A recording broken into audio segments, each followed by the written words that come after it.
talent these days. So, first off, talent is getting harder and harder to find right now, right? Especially coming out of the pandemic and the Great Resignation is kind of what everybody was calling it, right? So, what we're doing here and what I'd like to do is really work on creating an experience and building a culture that builds and develops the right type of people and the right talent that we're looking for. Although we're a large company, we have a small company feel.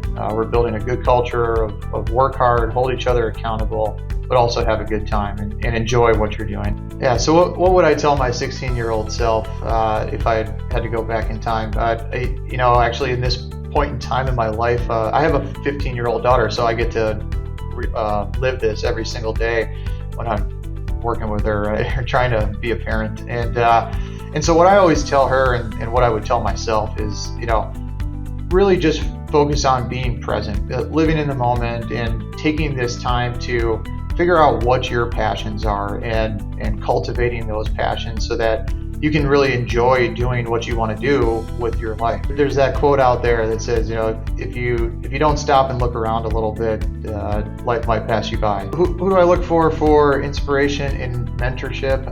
From a mentorship person, I really like to surround myself with like-minded people.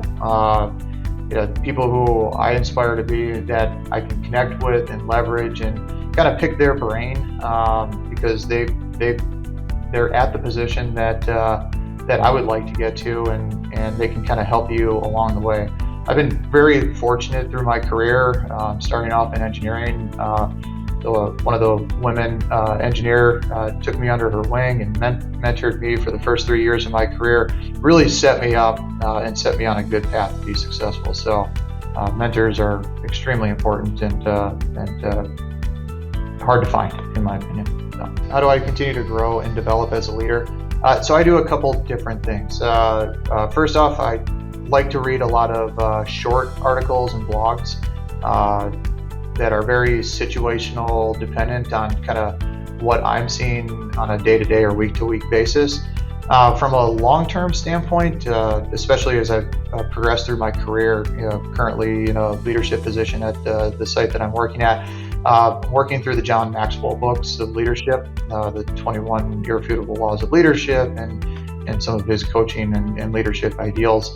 And then what I try to do every single day is a couple different things. There's three principles that I use, and those are being consistent in what you do, being intentional in what you do, and also making sure that you reflect. So usually at the end of every day or every week, I sit back and I reflect on, what could I have done better? What did I do well? What would I like to do differently next time? And try to be intentional and apply that in the following weeks or months. So one thing that makes me most proud, I would have to dwell and look back on the last 12 months and what we've been able to accomplish here with the team that we've had. We went through a very steep ramp with our customers over the last year and a half. And in doing so, we transitioned and opened up another facility, transitioned a lot of work and processes to the new building. And then during that whole time, we were able to be recognized and awarded the President's Award for our site for Benchmark globally. So it was a very high honor to be recognized in between everything that we were doing, and the site was working so hard. So to be a part of that and leading the team towards those goals and completing those goals was a very satisfying moment here in the last 12 years of my career.